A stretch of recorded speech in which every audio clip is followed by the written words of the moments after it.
Apa yang dimaksud dengan stroke ringan atau serangan iskemik transien? Stroke ringan seperti yang dinyatakan sebelumnya juga dikenal sebagai serangan iskemik transien, adalah periode di mana kurangnya aliran darah ke bagian otak. Karena iskemia merusak fungsi sel-sel otak, penderita serangan iskemik transien mengalami gejala gangguan fungsi otak, seperti kesulitan berbicara atau menggerakkan lengan dan kaki pada saat satu sisi tubuh mereka. Gejala-gejala serangan iskemik transien dapat berlangsung dari beberapa menit sampai beberapa jam, tapi menurut definisi, mereka akan hilang dalam waktu kurang dari 24 jam.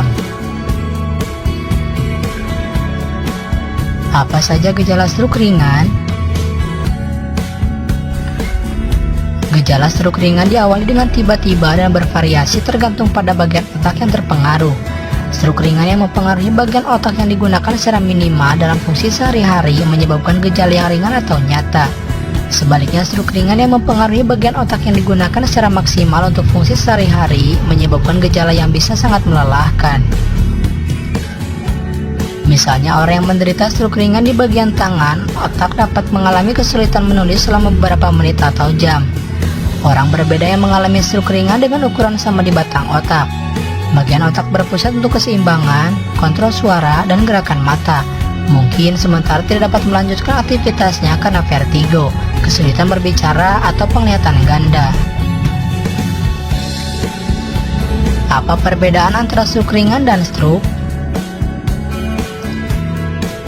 Dengan definisi saat ini, gejala stroke atau serangan iskemik transien hilang sepenuhnya dalam waktu 24 jam. Sedangkan stroke meninggalkan gangguan fisik jangka panjang. Namun, ketika kita membandingkan otak dari orang yang menderita stroke dengan otak yang menderita stroke ringan menggunakan MRI, sering tidak bisa dibedakan antara yang satu dengan lainnya. Mengapa demikian? Karena ini adalah subjek penelitian yang intens dan belum ada jawaban yang pasti.